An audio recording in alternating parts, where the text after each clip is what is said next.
Good morning and happy Sabbath. You know what the problem is with these kind of programs?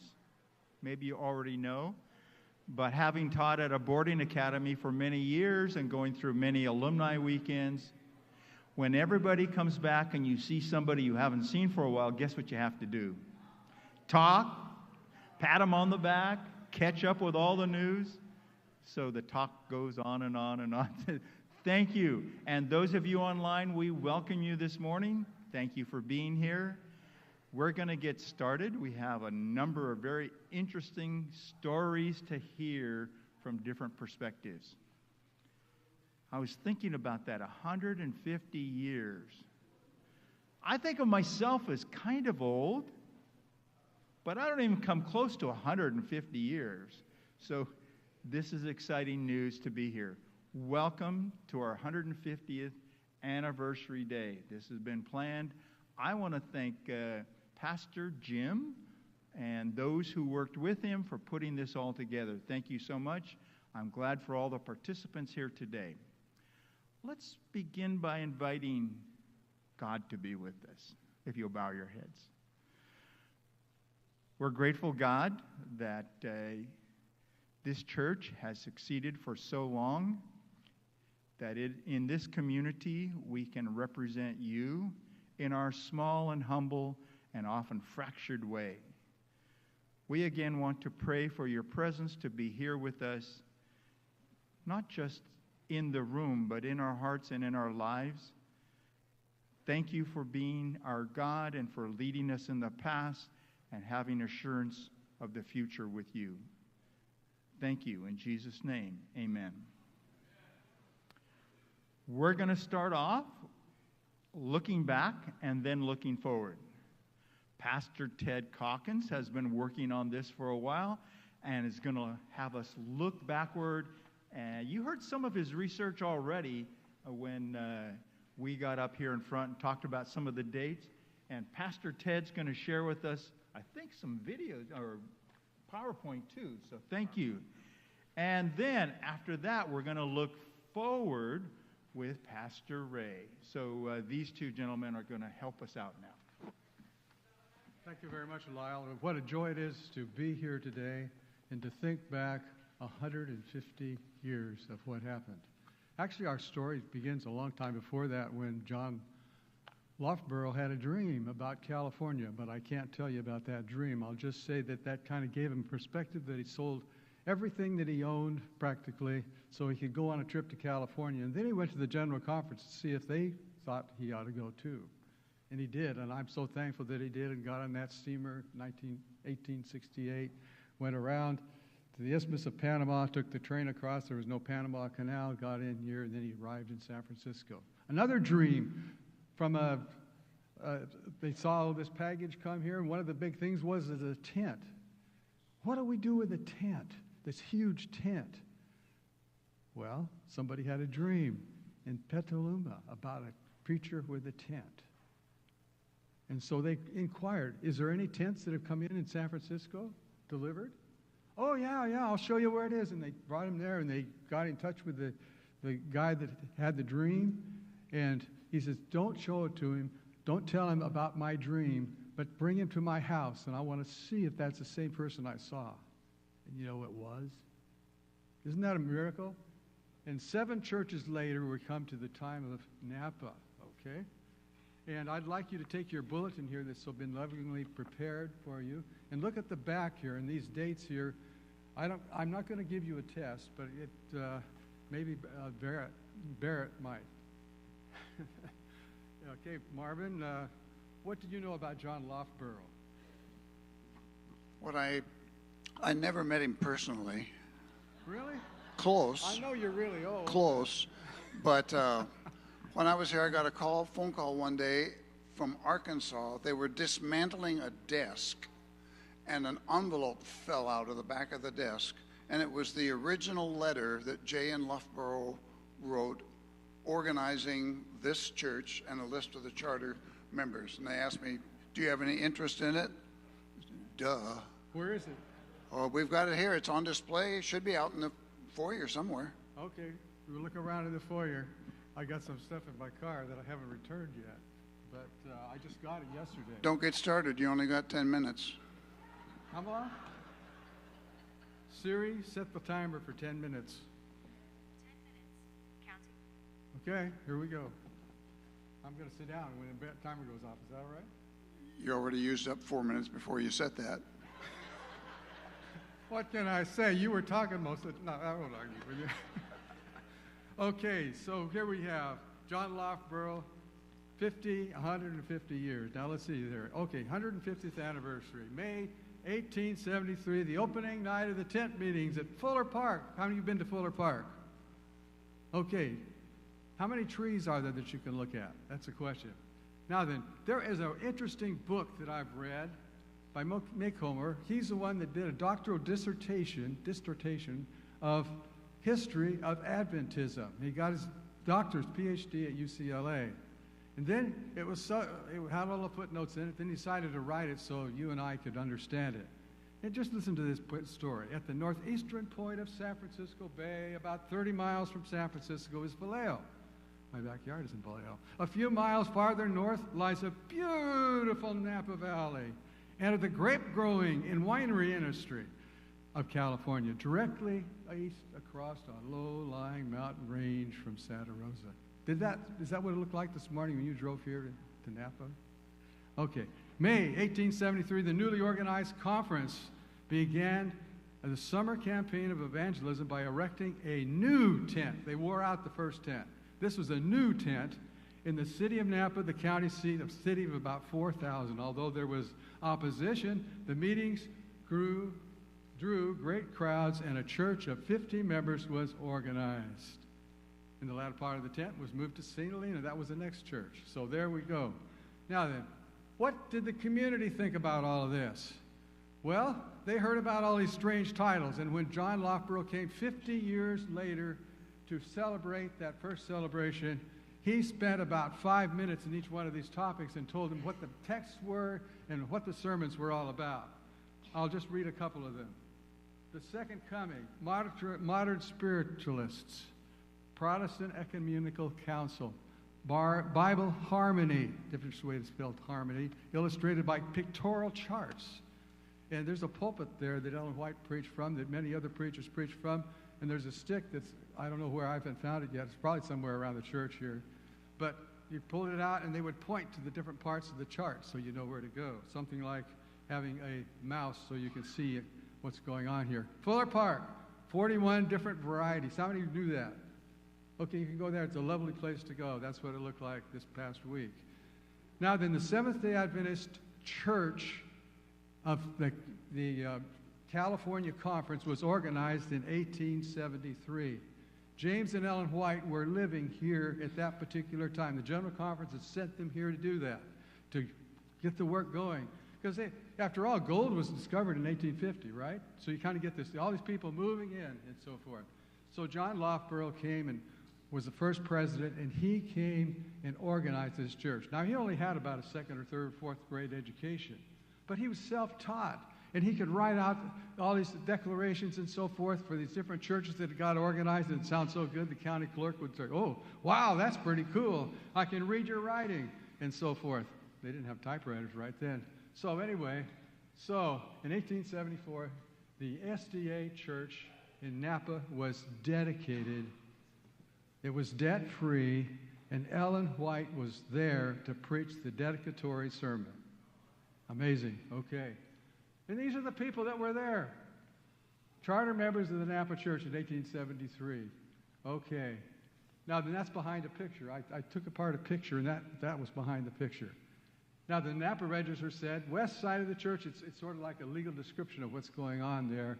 So they kind of kept track of what buildings were built by the Napa Register. They also said here, the church here, a couple weeks ago, Lyle and Jim were talking about this. They moved the church across the street 100 feet so that they couldn't hear each other whispering back and forth. And what do you call that? Gossip back and forth? Okay, so they couldn't gossip anymore. Okay. So here's a picture taken by Norm Williams. Now, some of you know Charles Williams. This was his grandfather, okay? He was a good photographer and has some pictures of the school and stuff like that. This is a grainy old picture, but in 1912, a new wing was added to the thing. And I want to pay special tribute to Sam Piner. Are you here, Sam? I saw his dad here. Is his grandpa here? These guys are really, the Piners are really contributing members even today. And if Gary shows up, let me know. Marvin, will you watch? Okay. Picture, Charles and Williams took this picture. You see what they're doing is they're building on the left part of this picture. They're building on here. And this got in the newspaper when the first time three fellows fell off the scaffolding. It was 18 feet tall. One of them got caught by a strap, and he landed on his feet. One guy landed on his head on a vertical 45-degree angle. He went down the plank. The other guy kind of messed up his shoulder and was kind of sore for a long period of time. But this was another remodel that Norm Williams worked on, and that's, you can see the scaffolding there, moving the church around. And basically what they did, they took the church and turned it 180 degrees so they could accommodate more people. Now this was exciting because they got it turned around. You see the background of the old church? But look at all the kids. Look at the young people. There were, I was going to say hundreds, but there were a lot there. And that bus, there's passengers inside that one too. And so here's the church as it originally did look like on the left, and on the right, what it looks like Thursday night with the sun going down. See, it has kind of a golden hue to it. The golden, okay. So there's the new entrance. Instead of being the front, it's the side entrance. Going to go in there. Now, what did the Pacific Union Recorder have to say about it? All kinds of different interesting things. They're remodeling the Napa church. See the date, 1916. It's complete. The auditorium's been made larger. 3 small rooms have been added to the church, have been painted and tinted. Large windows are added, and so forth and so on. Yeah, it sounds like a deacon wrote that, you know? All this kind of stuff. Now, then the original price that they thought was going to be up to $200 or $2,000, but they got it done under budget. Amen? All righty, $1,500. I like that. I like that. Volunteer help. Okay. Whoops, we skipped one. Back here. First official pastor, E.M. Lasseter. Now, I'm not sure which one is Lewis Slatter. But anyway, maybe he's one of those in there, and so you can use your imagination, because we have pictures at the conference office, right? Okay, of all the ones except we don't have this guy in here. Okay. The Napa Church has a new school, and they don't have a picture of this, so remember this picture, what it looked like, this 3-room school. And I'm going to give that to them. And there's a nice group of kids in front of the school. Yeah, it's thrilling. They have wonderful choirs that sang, and there's a band, 45 people in the band. Wasn't that interesting that they had so much going on? But then the church was too small, had to grow. Every 10 years, for the past 10 years from 57, the church doubled in size. So they had to break ground. Here they are breaking ground. That's the best picture I've found of them breaking ground. I scanned that last night. Okay. So this is what the Pacific Union Recorder's picture looked like. Kind of muddy, but anyway, it says here, I like this, Grieco, Becker, and Sneed. Grieco was the mayor then, dug deeply into the earth to turn the ground to begin construction of the new church building. Oh boy, they wanted to get that church built. Here they are, groundbreaking ceremony, getting that new church right at this location going here. And so the grand opening of the church on G Street. Look at that, there's a few people in there. And if this picture is right, and Sam did the research on this, you see the organ is installed there. In the opening service, there's no organ that was installed. Some of you remember that. By the way, we're going to get it tuned next week. We're going to leave the heat on all night, so it's going to be in tune. All righty. So here's what it looked like from Charles Williams of the church after it was completed. Now this is the part where, how much time do I have, Marvin? 48 seconds. Okay. No kidding. That's what it says. And I'm not 4 minutes over because you had half of that time. Membership has grown from 50 to, in 1874 to 660. There was a growth of a 10-grade school. 8 rooms were built while this church was being built. Boy, the people really rallied about. We want to save our young people. And they built the school and the church at the same time. And then notice what else. 2 of the new classrooms were built concurrently with the erection of the church. 2 more classrooms are needed for the next year. Now, this little gal down here, you can't see that because I don't have a mouse yet that can go online. But 2 more classrooms are needed. Notice Jeannie M. Parrott. She was an outstanding public relations secretary. She kept track of how many inches were published in the okay, your turn. Can I show you a couple more pictures? I yield 1 minute. Okay. All right. Count down. Can you count backwards? Okay. Sam put this in. I wanted you to see it. Doesn't that what that's what the angels see when they see our church? Okay. And that was the organ. Okay. Now then, add pastors here. I love pastors. You know that? Can you pick your favorite pastor? You know, every pastor makes people happy. Some when they come and some when they go. Carl Kaufman was my professor at PUC. Can I tell you something about Carl Kaufman? No. Carl Kaufman, I'm going to do it anyway. Carl Kaufman did just what Nate did to us. He was here, he did such a fine job, PUC wanted him, and he took off to PUC, and you should have seen the lovely things were said about him. But Carl Kaufman didn't take the rest of the staff with him. Yeah, but we had... Well... Okay, there's Carl Kaufman, and he actually trained a lot of fellows that are our age, and I don't know how many years he was there, but he did such a fine job. I don't know, there were 18 to 25 different kids who were baptized as a result. Thank you. It's all yours. So that's a little bit of the history. Yeah, a little bit. There's history. I got some more. Then there's my story, which is mystery. And then there is his story. Not history, but his story. I remember coming here when I was a student at PUC for some meetings, and this church was packed. I mean, it was full. We don't find it that way these days, and that's not unique to this church or to this denomination. But I want to tell you that the best is yet to come. I'm reminded of the children of Israel when they came back from Babylon and they were able to rebuild their temple, and they were all so excited and everything. But some of the old folks who remembered the first temple, they weren't so excited. They said, man, this is nothing. This is pitiful compared to what we had. But then God sent a message. The best is yet to come. The glory of this church, speaking of the new temple in Jerusalem, the glory of this church is going to far exceed the glory of the last church, because Christ's presence is going to dwell here. And I want to tell you that in spite of the rich, rich history of the Napa Community Seventh-day Adventist Church, and it is rich and it is wonderful, but the best days are ahead. Jesus is coming. He's going to fill this church with his presence. He's going to, better yet, he's going to take all of us to be home with him. And that's what we have to hang on to. So it's not about numbers. It's about my relationship with Jesus Christ, your relationship with Jesus Christ. We love this church. We were here. In fact, this church, 150 years. I've been the pastor for more than 10% of those years. That makes me feel kind of old. But our heart is here. But I long for the day when we will all go home together to the earth made new and what Jesus has prepared for us. And we have this hope. It burns within our hearts. May God bless you. May God bless this church today and in all the years to come.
Thank you, Jamie, for sharing the music with us this morning. And thank you for the history and the look forward to what God's going to do with us. Thank you, gentlemen. Ted told me how long he worked on that, get those pictures together. That's a lot of work to do, so thank you so much for putting that together. I'm sure there's more. Maybe we have to schedule another time when you can come up and have more than 10 minutes.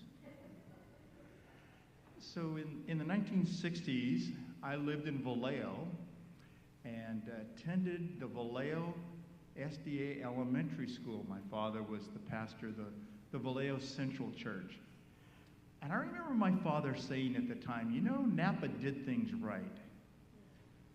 They built a school early on and continued to grow that school, and that made a difference for their church. Well, we had our own little school down there. When I graduated from 8th grade, they closed the school. So I don't know what that says, but that was the last year, 1967.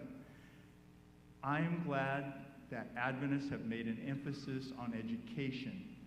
And so the last part, we're going to take, it's not 150 years for the education here in Napa, but it's an important element of our history. So we have Barrett Von Foley, who was a member here, and for her work, moved south. We miss her. We're glad she's back here to share with us today. She's going to talk about the importance of education for the Adventist system. And then we're going to finish with our principal from Napa Christian, Justine.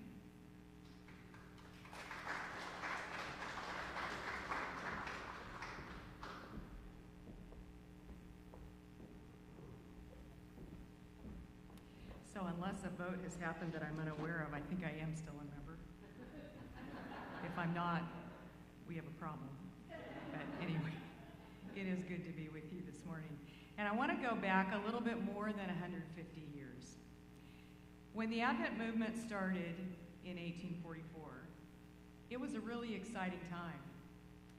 Jesus was coming soon. And that was the rallying cry of that movement. There was excitement about the fact that Jesus was coming soon. And then 10 years passed, and 20 years passed, and 30 years passed.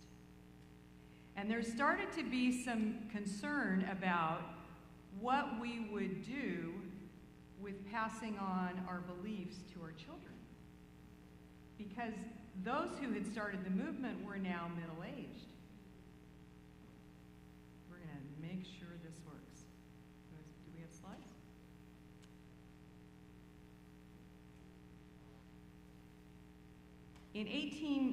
Let me back up. There was a lot of concern about, but if Jesus is coming soon, why should we invest in all of this? And yet our children, what about our children? And at the same time, in the United States of America, it was becoming customary for everyone to be educated. That had been something just for the elite before, but now there was a movement that all children would go to school. How were we going to manage this as an Adventist church? In 1862, James White, quoted in the Review and Herald, said, "The fact that Christ is very soon coming is no reason why the mind should not be improved. A well-disciplined and informed mind can best receive and cherish the sublime truths of the Second Advent." And 10 years later, Ellen White said, "The truths of the divine word can be best appreciated by an intellectual Christian. Christ can be best glorified by those who serve him intelligently." The church leaders felt strongly that it would be well for us to have Adventist schools. And Adventist schools would exist for two reasons. First, for redemption, that opportunity for our children to learn, to develop their intellectual ability so they could understand the great gift that God had given them, that they would be thinkers, not mere reflectors, that there would be the harmonious development of the physical, mental, spiritual, that there would be character development, that our children would learn the value of work. And then they would learn all of these things within a biblical worldview. And that redemption would lead them to service. Adventist education prepares the student for the joy of service in this world and for the higher joy of wider service in the world to come. That was why we needed Adventist schools. And in case you wonder if it has worked, this research, done about 30 years ago, when looking at whether we could predict what would lead to our children having a mature faith, it was looked at almost like a three-legged stool.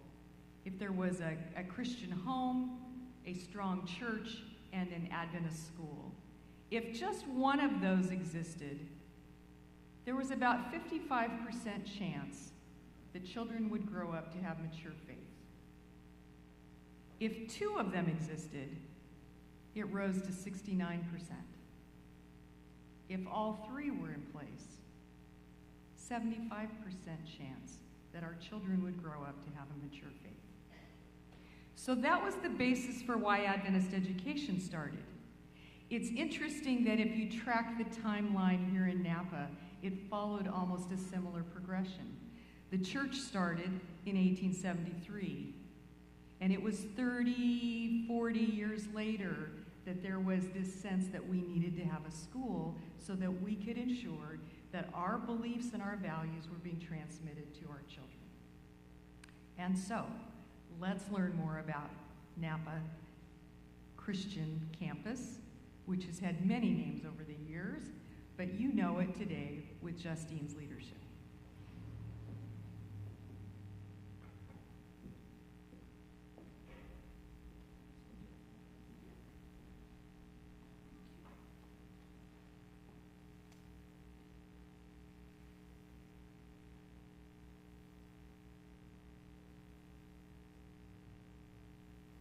So earlier, you heard about the three-room, school that was started in a member's home with students, and there is debate as to what year that was actually. We're unsure.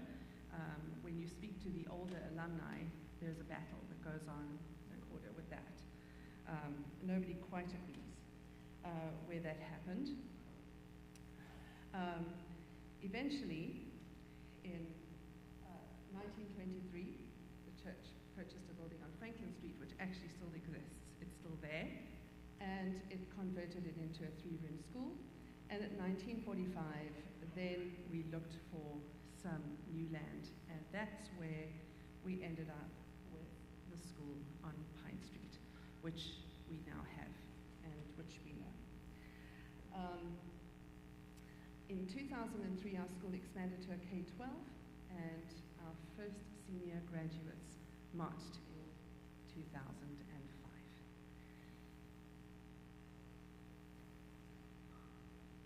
Interestingly enough, when I asked for records from the conference with the graduates, I looked for some records.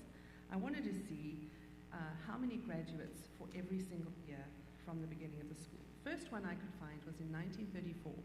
There were 17 children enrolled in the school in 1934, and the greatest amount of children that we had was in 1970. At Pine Street, we had 306 students. Now, those of us that work there now, we cannot fathom where we put 306 students. I have no idea how that worked.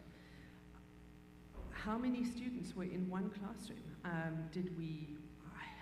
I just cannot understand how many students could fit on that campus. 306. We are struggling now to fit. Maybe we just are a little spoiled, but I can't imagine so many students, but it would be lovely. I did then go to the alumni, and I asked them, I said, talk to me about how you feel about the school when you were there. What is it that you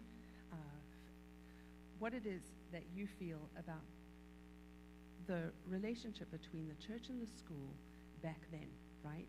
And Sue was my contact. And Sue contacted all of the people in her class, and this is what they came up with. The parents wanted to have a strong moral character grounded in the relationship with Jesus Christ. There was a very close relationship between the church and the school. Keep going the way you are. Come together, come together. Hearts need to be there and love each other. Now, this was interesting to me. Keep the high school going. Work together for the education of our children. Now, you know that there was a time where there was a lot of talk for many years about we started the high school, and then when I came in 2014, there was maybe we should close the high school. We did not have the enrollment. We should perhaps not have the high school any longer. The alumni would like very much for the high school to continue, and the church has always supported the school so strongly. I have been an administrator for a long time, and this church, by far, has been the strongest supporter of a school that I have ever worked for. Financially, spiritually, you do not want us to fail in any way. Anything that we ask for, anything that we need, you will provide if you can possibly do it. And you did not want us to fail. So, in 2014, when we felt that the school was struggling really badly, we tried many things to try and make it work. And then I came with a couple of big changes, some really big changes. One for the elementary and then a few for the high school. And the elementary is the program that we have today. And in 2016, we started the Conquest program. And that is our K through 8 project-based program for the elementary school. And it is a very, very different program to anything that you would see in Napa. Probably in most Adventist schools, I have not seen a program like this. So we are quite unique, and it took a relationship between the school and the church to make this happen. We started it in 2016, and we had 60 students in the elementary school, and within 3 years, our elementary school grew to 110 because of this program. Conquest is an acronym, and I'll take you through it really quickly. It is something that we had to do that was unique and progressive, and it was about making really big changes so that parents would feel that they were getting something special and unique and that represented our church and our values. Create. Music and creative expression of any kind is really important to us, and we don't do anything in a small way. If any of you have been to our programs, we are very proud of them. We believe that our programs are the best that you will find in any school, anyway, not only an Adventist school. If you come to our Christmas programs, you will know that we go big or go home. The one that you're looking at now, I asked my husband to build me a Macy's Day toy window for Christmas, and all the children were toys. And behind that window, I asked him to create snow. The snow was made out of paper, and we are still cleaning up that snow. I think 6 years later, we are still finding it. And he created a sort of a leaf blower machine that went behind that window, and it snowed during the whole program while the children were up there. We don't like to do anything in a small way, and we love it. The children love it, and our arts program is very vibrant. Outreach and community. This is the core of Adventist education, is our call to service.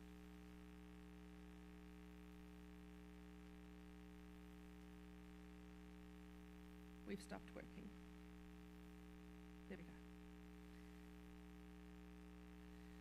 And this is a project, this particular leg of our program, we work with the church and our pastors. Our pastors work hand in hand with us with this one, and we are very intentional about including service in our curriculum from TK all the way through to when they graduate. The youth pastor that we have now, Alex, he is a part of everything that we do with this particular part of it. Nurture.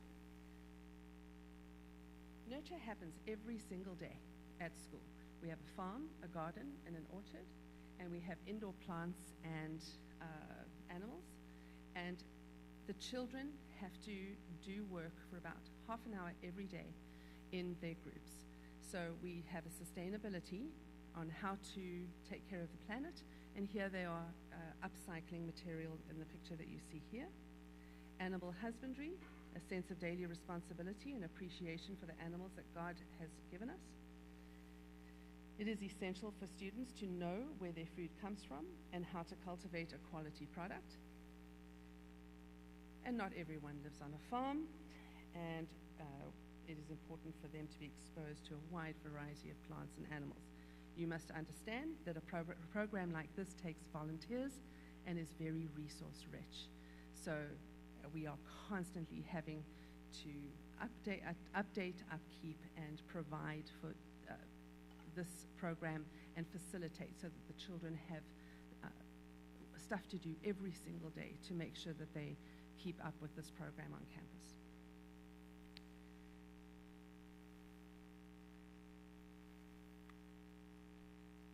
Quest, we employ a project-based approach to our program.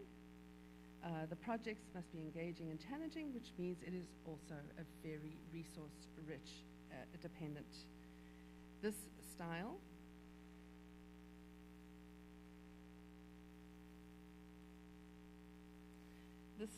of education is not possible without the support from our community.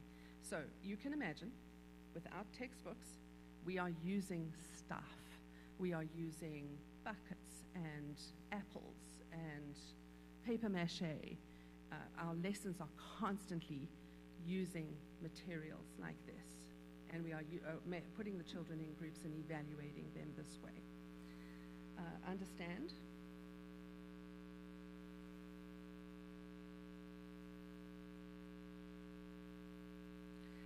is about how we relate to each other and how we relate to God.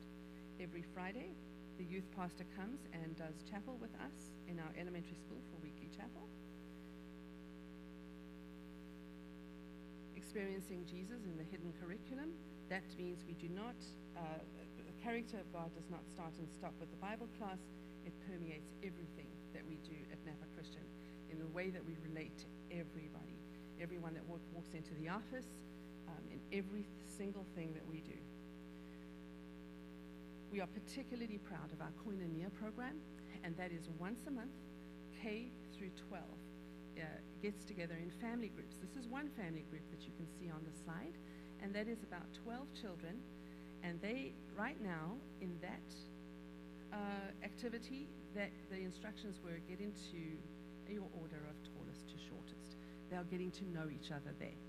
Now, through the year, once a month, they will be given activities to do, and they are usually outreach activities. And your church sends pastors to us when we have them to come and help us and work with us to be able to work with the groups and do projects so that we teach them how to reach out to the community. And this happens every month.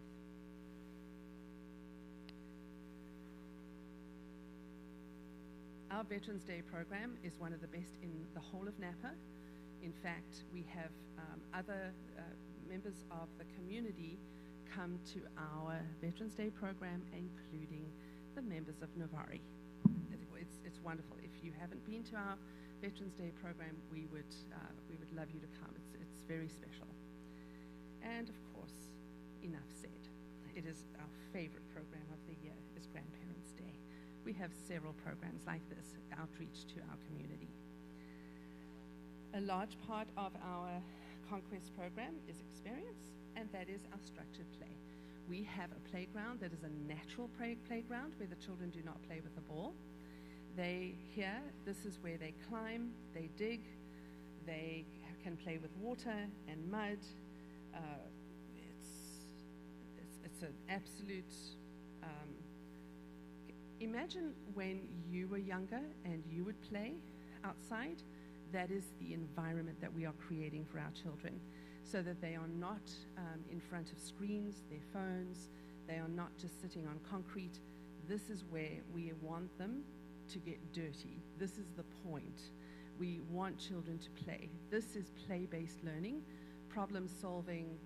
It's an extraordinary amount of learning happens from a program such as this, and we have a large part of our recess happens outside here every day, and it's our children's favorite.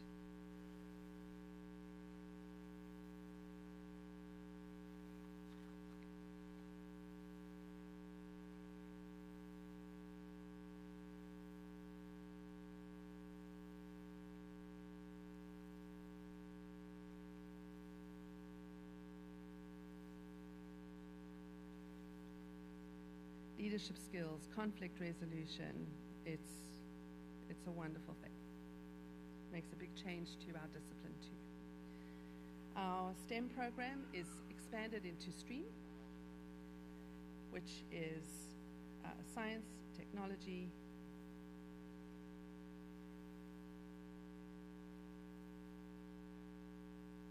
reading and research, engineering, arts and mathematics. And we have a STREAM fair once a year that is enormous. It's huge. Also, enormously resource rich.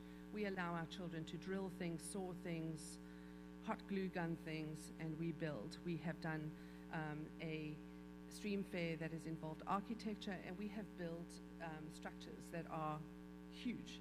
We did African structures one year, and the campus was full of different African culture buildings that were just amazing. Our children are extraordinary.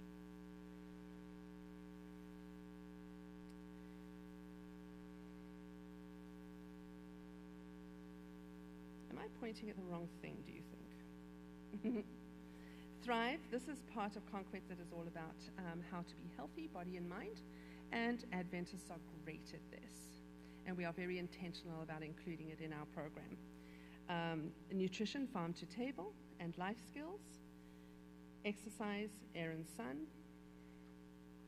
rest, and trust in God. We want the children to reach their full potential in every way, and so we have differentiated instruction. We assess our children in different ways. So perhaps when you were at school, everybody was assessed by writing an assignment or doing tests that way. We assess our children in various ways. They can be assessed verbally, they can do projects, there's all sorts of things that we can do to assess children, not just one way. We want them to excel in the way that they learn best. We have MAP testing, and Napa Christian was one of the first schools to pilot the program. It has replaced the traditional standardized testing. We don't follow prescribed textbooks. We teach to the standards, and this allows us to teach things that our children are interested in. We don't have to follow the themes in a textbook. We teach to the class that we have.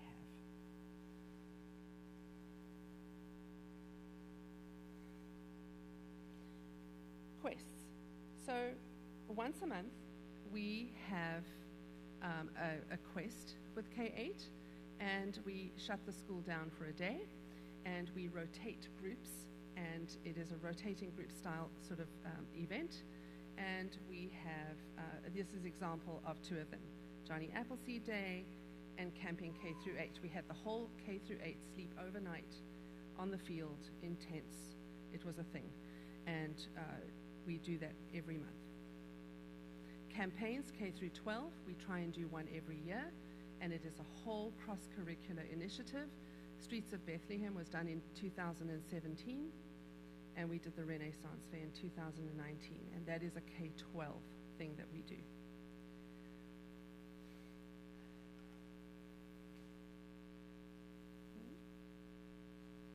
Okay.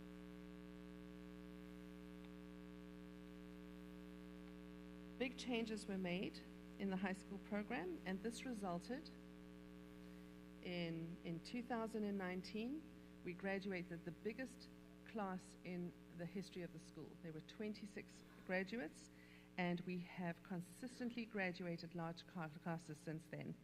And in order to do this, we have really ramped up our fine arts and music program. Last year we did The Lion King, and this year we are going to do Charlie and the Chocolate Factory. We would love you to all be there. Because of our increased enrollment, our nights program, our boys and our girls sport program is really vibrant, and we are doing extremely well at the moment.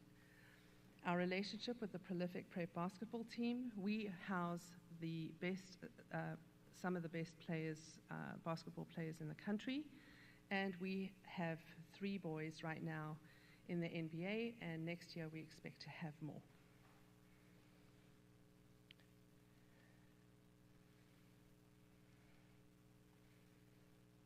Global awareness. Because of our international students, they provide a global perspective that is invaluable, and we have up to 12 different countries in our high school on any given day in our school. We are very proud of our Lady Nights program, which provides intentional mentorship and activities catered to the spiritual growth of our young ladies. We started that this year, and it is very successful. We have tea with them once a month, and we minister to our ladies specifically. Diversity. This is the most obvious thing you will notice when coming onto our campus, and it is our proudest achievement, and the benefits warrant no explanation. For this one, I was trying to find examples of our graduates that had achieved great things over the years. That was impossible because I had no time to list it all. So what I did is I listed the 2023 graduates only and the schools that they have went to just this past year. The young man that you see on the screen, he came to us in his sophomore year speaking 3 languages. English was not one of them. His name is Dabo, a gentle giant of 6'9", and he couldn't speak English at all. By the time he graduated, he was asked by Stanford, Harvard, and Brown if he would please attend their school, not only because he's a good athlete, but because he was an exceptional 4.0 student. While he was with us, he lost both his father and his mother in Senegal and was unable to travel back and see them during that time. Napa community became his home, and Napa Christian is his home. Now, we are his family. He calls me mother. And Dabo has now a full-ride scholarship at Brown University, and he picked Brown because Brown offered him an apartment, which was wonderful. And he is now staying in his own apartment, and he's going to do great things. Dabo does not expect to get into the NBA, so he is doing electrical engineering at Brown, and he is going to change the world.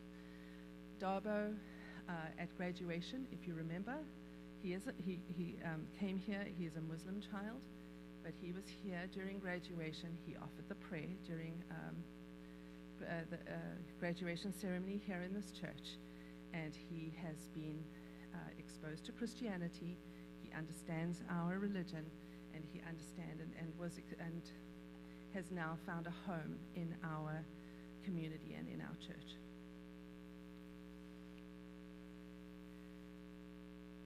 What we do at Napa Christian is impossible without you, and it is going to continue to evolve. We cannot stand still. Whatever we do every year, we continue to reevaluate, and we continue to grow.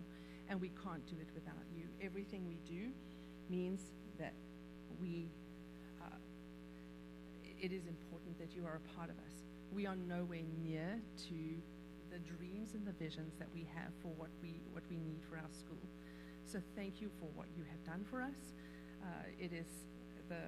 You are the backbone of what it is that we are able to do at Napa Christian, and the lives that you are changing every day.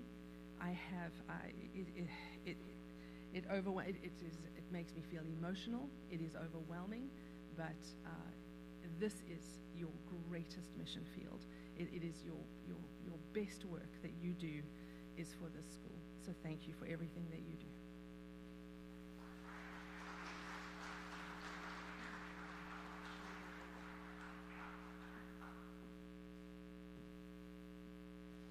Let's pray.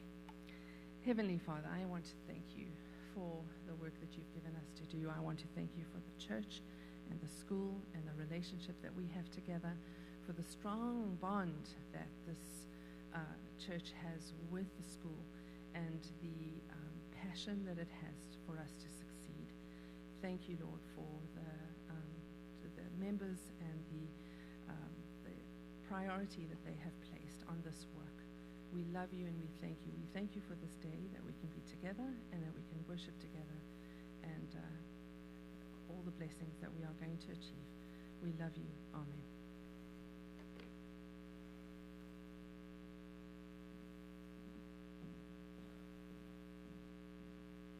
Thank you so much. We have about 20 minutes for intermission. After, I have one story to tell you. This is bonus time for me. I'll have to make it up to Ted. So an example of where the church and the school come together happened in my family. My wife and I were living over in Healdsburg, and we used to come to the Christmas program because our grandkids attended Napa Christian. And the year Levi was in kindergarten, they did a great number as their finale at the Christmas program, Feliz Navidad. And as a kindergarten, he stood right here at the front with all the rest of the students behind singing Feliz Navidad. And Levi, they gave all the kindergartners that little shaky thing. Maraca, there you go. And at first, he's just shaking it like the rest of them. And then there was a little area in front, and he began to go like he was the star. He used it as a microphone and strutted up and down in front. Strutted up and down in front, pretending it was a microphone. And then, about the second verse, he uses it as a sword. He kept waving it like this, like he had a lightsaber in his hand. When it first started, I was like, oh, I hope they don't know who the grandparents are. We were sitting way back there. And then it kept going. And one thing after another, pretty soon, everybody in this church were snickering and laughing kind of like this, and he was enjoying it.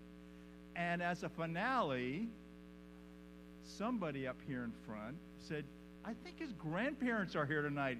Where's Levi's grandparents? And we had to take a bow. Why that's important to me is it shows how this church and this school have been connected, and thank you so much for the way you have worked with my family in the past. Here's your assignment. You have 17 minutes before the next program for your intermission. If you didn't get a chance to look at some of the displays in the lobby, please do that. Others of you can continue where you were when we started this program by seeing friends you haven't seen for a while. So take some moments, talk to somebody, go get a drink, go get a goodie out there between with the snacks they have out there, and greet one another. Thank you. That's your assignment.